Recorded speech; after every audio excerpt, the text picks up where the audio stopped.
আসসালামু আলাইকুম, কেমন আছেন সবাই? আজ নিয়ে এসেছি চিকেন বিরিয়ানি, যেটা সবারই খুব পছন্দের একটি খাবার এবং তার সাথে বাচ্চাদের তো খুবই পছন্দের খাবার। আর এই পুরো ভিডিওটি দেখলে ইনশাল্লাহ আপনিও খুব সহজেই করে নিতে পারবেন চিকেন বিরিয়ানিটা। আমার এখানে প্রস্তুত করতে লাগবে পোলাওয়ের চাল, আলু, চিকেন আর বিরিয়ানি মশলা। আমি আলু ভেজে নিয়েছি, দেখেন কতটা সুন্দর লাগছে।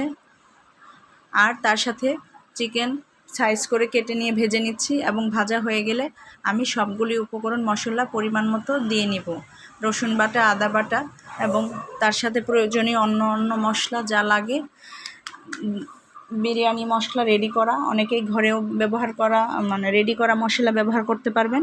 আর তা না হলে যদি মনে হয় ঘরে রেডি করতে সময় লাগবে কিংবা হাতে সব উপকরণ নেই, তাহলে আমার মতো রাঁধুনি মশলা দিয়েও করে নিতে পারবেন। আমি সবগুলি উপকরণ একসাথে মিশিয়ে নিব ভালোভাবে। এখানে কোনো পানি ব্যবহার করব না, আমি লিকুইড দুধ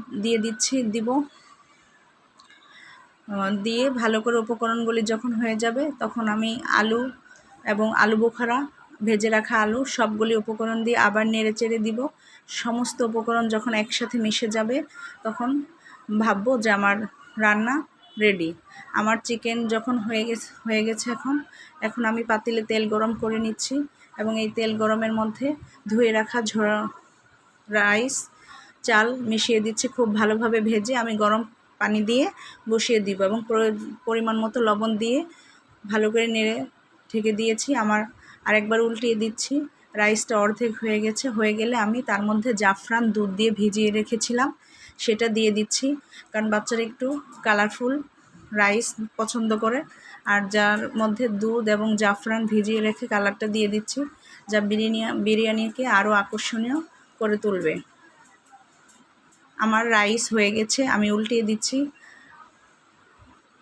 ধোয়ার কারণে ক্যামেরা এরকম এরপর আমার রেডি করে রাখা চিকেন আমি রাইসের সাথে মিশিয়ে দিচ্ছি। মিশাতে একটু সময় লাগে এবং কষ্টটাও হয়ে যায়, তারপরেও ভালোভাবে না মিশালে বিরিয়ানির পারফেক্ট স্বাদটা আসে না। সমস্ত উপকরণ যখন একসাথে মেশানো হয়ে যায় তারপরে খুব ভালোভাবে মিশিয়ে দিচ্ছি এবং দিয়ে দিচ্ছি বেরেস্তা। আমি আগেই ভেজে রেখেছিলাম বিরিয়ানির জন্য। এবার আমি আবার সব উপকরণগুলি উল্টিয়ে পাল্টিয়ে ভালোভাবে মিশাচ্ছি, কারণ মিশানোর মধ্যেই কিন্তু বিরিয়ানির অর্ধেকটা স্বাদ চলে আসে।